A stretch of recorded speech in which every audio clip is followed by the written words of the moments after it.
நிறைய நெருக்கடி இருக்கும். அப்போ நம்ம அடர்ந்த காட்டில் ஷூட் பண்ணும்போது அந்த ஊருக்கு வந்து போகிறதுக்கே வழி கிடையாது. அப்போ நாம தான் வந்து ரோடு போட்டு அங்கே ஊருக்கு போய் அடையிறோம். ஓ! நீங்க இப்போ ரோடு போட்டு போகிற மாதிரி? ஆமாம். ஏற்கனவே இருந்த ரோடு ரொம்ப இதாக இருந்தது. ஒரு ஒத்தையடி பாதை மாதிரி, ஒரு டாடா ஏசி போகிற மாதிரி இருந்தது.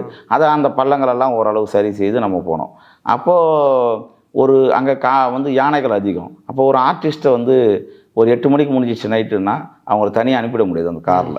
அப்போ ஒட்டுமொத்த டீம் முடிகிற வரைக்கும் 2 மணிக்கு ஷூட்டிங் முடிகிற வரைக்கும் அவங்க காத்திருக்கணும். இப்போ ஒரே நேரத்தை ஒரு ஆர்டிஸ்ட்டை கொண்டு போய் விட்டுட்டு அந்த கார் வந்துச்சுன்னா இன்னொரு ஆளை அனுப்பலாம்.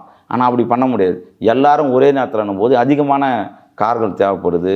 இப்போ வசதியும் அதிகமான எல்லா ஆர்டிஸ்ட்டும் இருக்கும்போது அங்கே நிறைய வசதிகளும் தேவைப்படுது. அப்போது நெருக்கடிகள்ன்றது வந்து கொஞ்சம் நஞ்சம் கிடையாது. நிறைய அந்த காடு வந்து நமக்கு வந்து அவ்வளோ கொடுத்துருந்தாலும் நிறைய விஷயங்களை வந்து இப்போ விஷுவலாக பார்க்கும்போது பிறர் வந்து பாராட்டும்போது அந்த காடு வந்து தனக்கான ஒரு பேரன்பை அது எங்களுக்கு வாரி வழங்கி இருக்குதுன்னு தான் நான் நம்புகிறேன்.